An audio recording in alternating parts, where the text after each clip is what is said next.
अस्सलाम वालेकुम व्यूअर्स, आया ग़ुलाम रसूल प्यार अवी ॾिसी रहा हो मुझो यूट्यूब चैनल ग़ुलाम रसूल प्यार। सब खां पहिरें अवां मुझो चैनल सब्सक्राइब ना कयो, सब्सक्राइब करे घंटी जो बटन दबायो।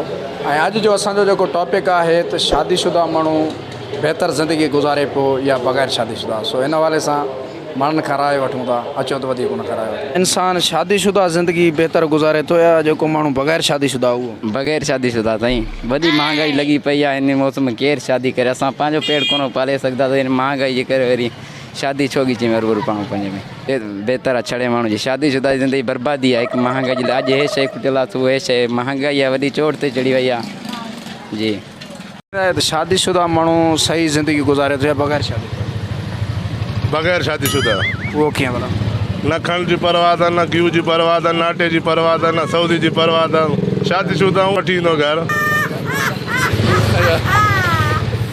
ज़िंदगी जेल आहे।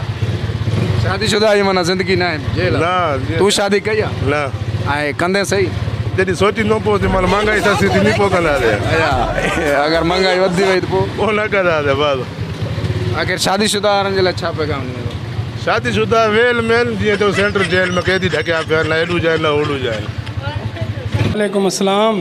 साईं इहो तव्हां ॿुधायो त शादीशुदा माण्हू बहितर ज़िंदगी गुज़ारे पियो या बग़ैर शादी?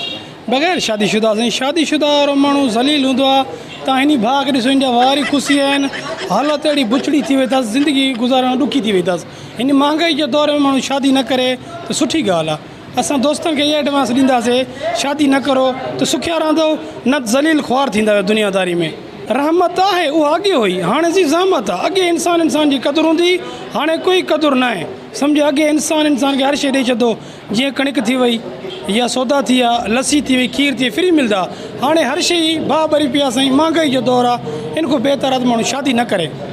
माना तव्हां चओ था त जीअं ज़मानो तब्दील थींदो वञे थो ईअं इंसान में इंसानियत बि तब्दील थींदी वञे थी। माना उहे जेका अॻे माण्हू मिसाली भाईचारे जो दौरु हुयो, माण्हू हिक ॿिए खे फ्री शयूं ॾींदा, हाणे उहो न आहे निज़ाम। बिल्कुलु न आहे साईं। अॻे जेको आहे हर कंहिं दिलि सखी हूंदी, हाणे हर माण्हू पाण ॾे सोरे थो। बुख घणी थी वई आहे, छो इन जी वजह इहा आहे महांगाई घटि थिए त पोइ इंसान जी ज़िंदगी सुखी गुज़रंदी साईं।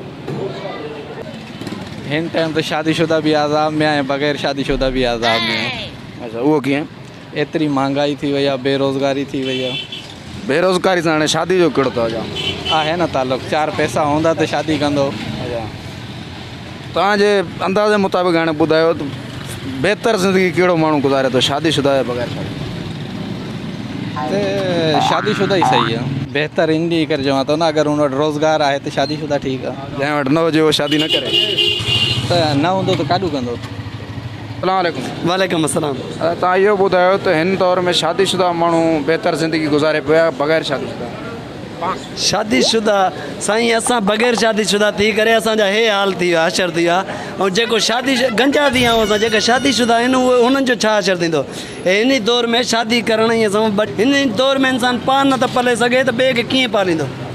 एतिरी महांगाई करे जॾहिं आहे, घिऊ आहे हिकिड़ो सॼो ॾींहुं इंसानु महिनत करे रिंगे कमाए थो। 500 रुपये ॾियारी मिले थी, हिते 500 रुपये किलो, 550 रुपये किलो घिऊ आहे। छा इहा कोई हो आहे? अरे कोई हुकूमत खे कोई ख़्यालु करे ग़रीब माण्हुनि जो, मिसकिननि जो। इंसानु मज़दूर माण्हू आहे, न कोई मज़दूरी वधे थी न कोई ॾियारी वधे थी। जे टाइम ॾिसो था त हर शइ महांगाई थिए थी, असां मज़दूरनि जे लाइ कोन्हे महांगाई। अच्छा हुकूमत जो तव्हांजी शादी कराए त पोइ कंदा? हुकूमत मूंखे शादी करणी कोन्हे, सिर्फ़ु मां इहो सोचींदो आहियां मज़दूर भाउ आहिनि असांजा, ॿिया आहिनि, टे आहिनि, सॼो ॾींहुं वीचारा महिनत मज़दूरी कंदा आहिनि।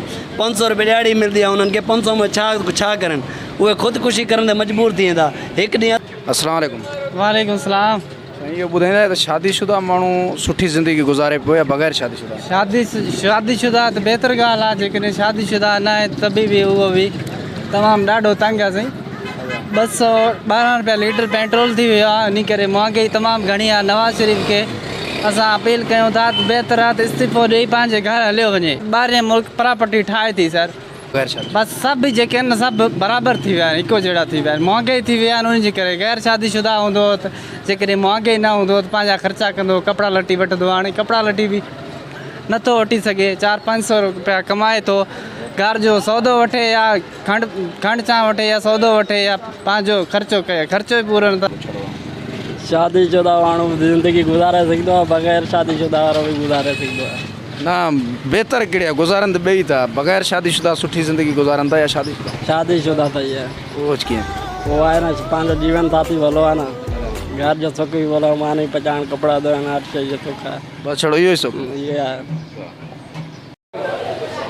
उमेद थो कयां त मुंहिंजी हीअ वीडियो अव्हांखे पसंदि आई हूंदी ऐं इन वीडियो बाबति पंहिंजी क़ीमती राय जेकी आहे कमेंट्स ज़रिए ॾींदा ईंदड़ प्रोग्राम ते ॾींदा इजाज़त अल्लाह हाफ़िज़